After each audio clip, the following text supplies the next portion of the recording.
কিছু বুঝবার পারছ না? এই যে তোর সামনে যে একটা মায়া খাড়া রয়েছে, ওরে দেখলে কি মনে হয়? বাড়িওয়ালার মায়া মনে হয় না? তোর মতো আমিও মনে করছি বাড়িওয়ালার মায়া।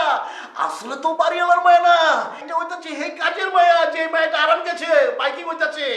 এই যে দেখ চুল কেমন স্ট্রেট করছে, মাঝে মধ্যে আবার গাড়িতে নামে, আবার সুন্দর একটা ফেসবুক আইডি খুলছে, এটি দেখেই তো আমি ধরা গাইছিলাম। আচ্ছা রে ওই হারামজাদা, তোর চুল স্ট্রেট করছিস কেন? তুই এরকম ড্রেস পরছ কেন? আয় চুপ। কাজের মেয়ে মানে কি?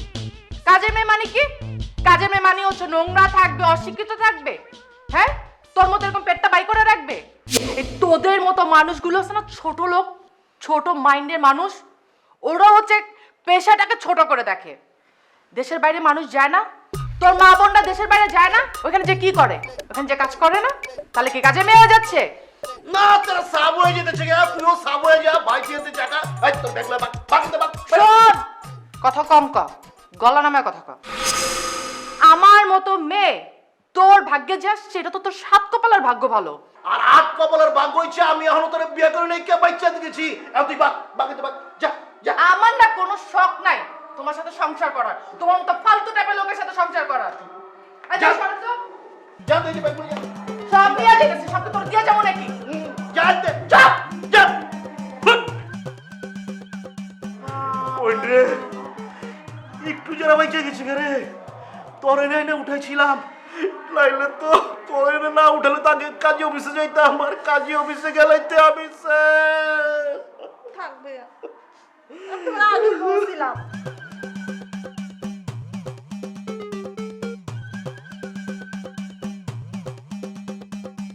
ভাইয়া ভাইয়া তুমি বসো বসো, সামনে বসো, আমি দেখছি দেখছি।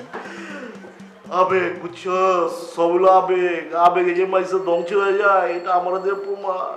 বাকিস আগেই প্ল্যান, ওর নামে বুকিং দেবে। ঠিক আছে ভাইয়া, তুমি কান্নাকাটি করো, আমি দেখছি। আমার সর্বনাশ হয়ে গেছে, তোমার আমি শেষ হয়ে গেছি, খুলে হয়ে গেছি। কি হয়েছে? তোমার ফ্ল্যাট মালিক সমিতির কেউ কি খুন হয়েছে? আর হেই খুনে কি তুমি ফাঁসছো? আরে না, ফ্ল্যাট মালিক সমিতির কেউ খুন হয় না, আর আমি নিজেও ফাঁসি নাই, আমি নিজেই খুন হয়ে গেছি, আমি সর্বশান্ত হয়ে গেছি। তুমি খুন হইলে আমার সামনে বসে কি করতেছো? আর দূর, মানুষ কি শারীরিকভাবে খুন হয়? কতভাবে খুন হইতে পারে? আমি ধনে বনে জনে জঙ্গলে খুন হয়ে গেছি, আমার সমস্ত শেষ হয়ে গেছে গা। এই এত বনিতা না কইরা কি হইছে একটু খুইলা কও। আরে কুদ্দুস, ওই আমার ম্যানেজার কুদ্দুস আমার সমস্ত টাকা পয়সা, ব্যাংক ব্যালেন্স, এফডি আর সঞ্চয়পত্র সব লয়ে ভাগছে। আমি ফকির হয়ে গেছি, আমি সর্বশান্ত হয়ে গেছি, আমি এইভাবেই খুন হয়ে গেছি।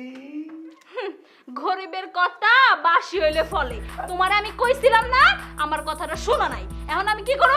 হাততালি দিমু, ফুর্তি করব, মজা করব? আচ্ছা বাপ, যে স্ত্রী তার স্বামীর এই দুর্দশার জন্য হাততালি দিয়ে মজা করে হাসে, সে তো স্ত্রী না, সাক্ষাৎ রাক্ষসী। কি? না মানে কিছু না।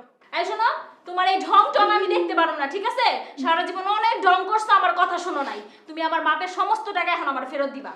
তোমার বাপের সমস্ত টাকা পয়সা ফেরত দেবো, লগে তোমারও ফেরত দেবো।